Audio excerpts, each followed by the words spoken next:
મહારાષ્ટ્રની ગુફાઓમાં નવકાર મંત્રની પંક્તિઓ કોતરેલા પ્રાચીન શિલાલેખો જોવા મળે છે. નવકાર મંત્રનો ઇતિહાસ પણ જૈન ધર્મ જેટલો જ પ્રાચીન છે.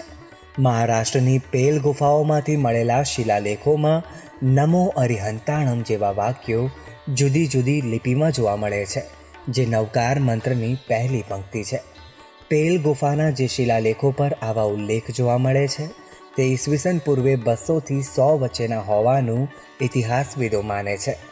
નવકાર મંત્રના સૌથી પ્રાચીન ઐતિહાસિક પુરાવા એવું કહેવાય છે કે ઈસવીસન 1લી થી 2જી સદીના પહેલા 25 વર્ષ સુધી, એટલે કે કુષાણ અને શક યુગ વખતે આ મંત્રની પહેલી 2 લીટી પ્રચલિત હતી.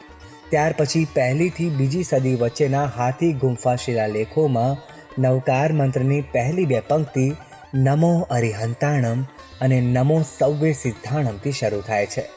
ત્યાં પણ બાકીની પંક્તિઓ નથી. આ શિલાલેખો કલિંગના જૈન રાજા ખારવેલે તૈયાર કરાવ્યા હતા. ઇતિહાસવિદ M.A. ઢાકીના સંશોધન પ્રમાણે આ 2 પંક્તિનો ઉપયોગ લેખિત કૃતિઓ અને ધાર્મિક વિધિમાં શુભ શરૂઆત એટલે કે મંગળા તરીકે થતો હતો. નમો શબ્દ સમયાંતરે નમોમાં અપભ્રંશ થઈ ગયો. એ યુગમાં મોટા ભાગે પ્રાકૃત અને માગધી ભાષાનું પ્રચલન હતું. તેથી શિલાલેખોમાં પણ એવી જ ભાષા જોવા મળે છે. એટલે પ્રાકૃત ભાષાના અણમો શબ્દનો વ્યાપક ઉપયોગ થયાના પુરાવા જોવા મળે છે.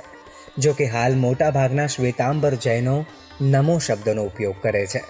તેનું કારણ એ છે કે શ્વેતાંબર શાસ્ત્રોમાં તીર્થંકરોના ઉપદેશ અર્ધ માગધી પ્રાકૃત ભાષામાં છે અને શ્વેતાંબરો તેને મૂળ સ્વરૂપનો મંત્ર માને છે. એવી જ રીતે દિગંબરો માને છે કે તીર્થંકરો જ્ઞાન પ્રાપ્ત કર્યા પછી બોલતા નથી. તેમના ઉપદેશની પણ કોઈ ચોક્કસ ભાષા નથી હોતી. તેથી મોટાભાગના દિગંબરો મહારાષ્ટ્રીય પ્રાકૃતમાં લખાયેલા નવકાર મંત્રને ણમો શબ્દ સાથે વાંચવાનું પસંદ કરે છે.